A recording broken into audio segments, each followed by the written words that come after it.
രണ്ട് ദിനവൃത്താന്തം അധ്യായം 34 നിയമഗ്രന്ഥം കണ്ടുകിട്ടുന്നു.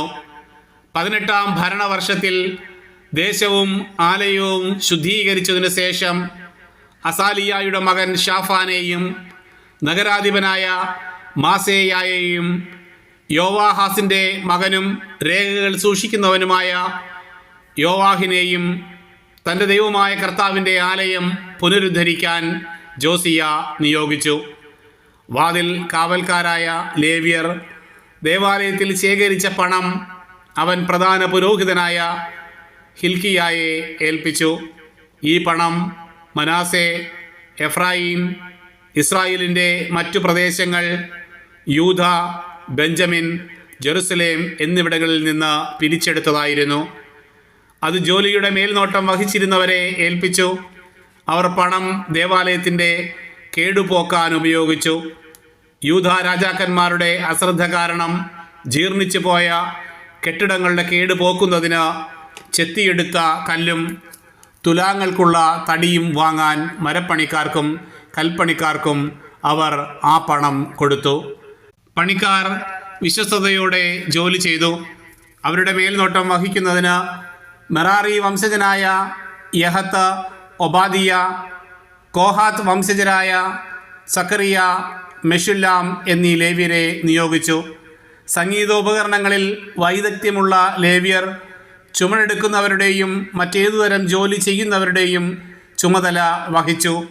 ലേവ്യരിൽ ഇനിയും ചിലർ പകർപ്പെഴുത്തുകാരും സേവകന്മാരും വാതിൽ കാവൽക്കാരുമായിരുന്നു. കർത്താവിൻ്റെ ദേവാലയത്തിൽ നിക്ഷേപിച്ചിരുന്ന പണം പുറത്തെടുത്തപ്പോൾ മോശ മുഖേന കർത്താവ് നൽകിയിരുന്ന നിയമത്തിൻ്റെ ഗ്രന്ഥം ഹിൽക്കിയ പുരോഹിതൻ കണ്ടെത്തി. അവൻ വിചാരിപ്പുകാരനായ ഷാഫാനോട് പറഞ്ഞു, കർത്താവിൻ്റെ ആലയത്തിൽ ഞാൻ നിയമഗ്രന്ഥം കണ്ടെത്തിയിരിക്കുന്നു.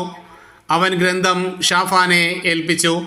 അത് രാജാവിൻ്റെ അടുത്ത് കൊണ്ടുവന്നിട്ട് ഷാഫാൻ പറഞ്ഞു, അങ്ങ് ആജ്ഞാപിച്ചതെല്ലാം സേവകർ അനുവർത്തിക്കുന്നു. കർത്താവിൻ്റെ ആലയത്തിലുണ്ടായിരുന്ന പണം മുഴുവൻ അവർ പണിക്കാരെയും മേൽനോട്ടക്കാരെയും ഏൽപ്പിച്ചു. കാര്യസ്ഥനായ ഷാഫാൻ പറഞ്ഞു, ഹിൽക്കിയ പുരോഹിതൻ എൻ്റെ കയ്യിൽ ഒരു ഗ്രന്ഥം തന്നിട്ടുണ്ട്. അവനത് രാജാവിൻ്റെ മുൻപിൽ വായിച്ചു. നിയമവചനങ്ങൾ കേട്ടപ്പോൾ രാജാവ് വസ്ത്രം കീറി.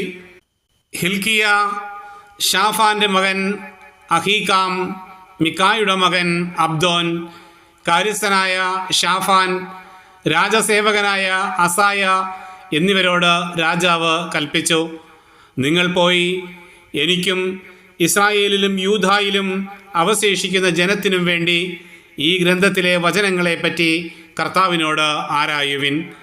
ഈ ഗ്രന്ഥത്തിൽ എഴുതിയിരിക്കുന്നതിന് പ്രകാരം നമ്മുടെ പിതാക്കന്മാർ കർത്താവിൻ്റെ വചനം അനുസരിക്കാതിരുന്നതിനാൽ അവിടുത്തെ ഉഗ്രകോപം നമ്മുടെ മേൽ പതിച്ചിരിക്കുന്നു. ഹിൽക്കിയായും രാജാവ് അയച്ച മറ്റുള്ളവരും കൂടി ഹുൽദ പ്രവാചികയുടെ അടുക്കൽ ചെന്ന് വിവരം അറിയിച്ചു. ഹസ്രായുടെ മകനായ തോഹത്തിൻ്റെ മകനും വസ്ത്രം സൂക്ഷിപ്പുകാരനുമായ ഷല്ലൂമിൻ്റെ ഭാര്യയാണ് അവൾ. പുതിയ ജെറുസലേമിലാണ് അവൾ പാർത്തിരുന്നത്. അവൾ അവരോട് പറഞ്ഞു, ഇസ്രായേലിൻ്റെ ദൈവമായ കർത്താവ് അരുളി ചെയ്യുന്നു, നിങ്ങളെ അയച്ചവനോട് ചെന്ന് പറയുവിൻ, കർത്താവ് അരുളി ചെയ്യുന്നു, യൂദ രാജാവിൻ്റെ മുൻപിൽ വായിക്കപ്പെട്ട ഗ്രന്ഥത്തിൽ എഴുതിയിരിക്കുന്ന സകല ശാപങ്ങളും ഈ സ്ഥലത്തിന്മേലും ഇവിടുത്തെ നിവാസികളുടെ മേലും ഞാൻ വർഷിക്കും. അവർ എന്നെ പരിത്യജിക്കുകയും അന്യദേവന്മാർക്ക് ധൂപം അർപ്പിക്കുകയും അങ്ങനെ തങ്ങളുടെ കരവേലകളാൽ എന്നെ പ്രകോപിപ്പിക്കുകയും ചെയ്തതിനാൽ ഈ സ്ഥലത്തിന്മേൽ എൻ്റെ ക്രോധം ഞാൻ ചൊരിയും. അത് ശമിക്കുകയില്ല.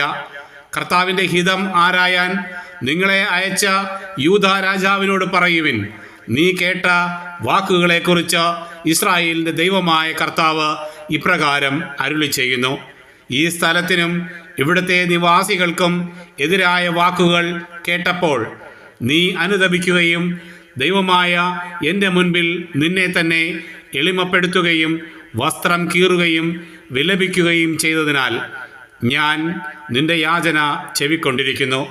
നീ പിതാക്കന്മാരോട് ചേർന്ന് സമാധാനത്തിൽ സംസ്കരിക്കപ്പെടാൻ ഞാൻ ഇടയാക്കും.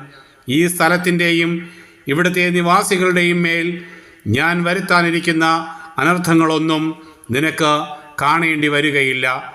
അവർ മടങ്ങിവന്ന് രാജാവിനെ വിവരമറിയിച്ചു.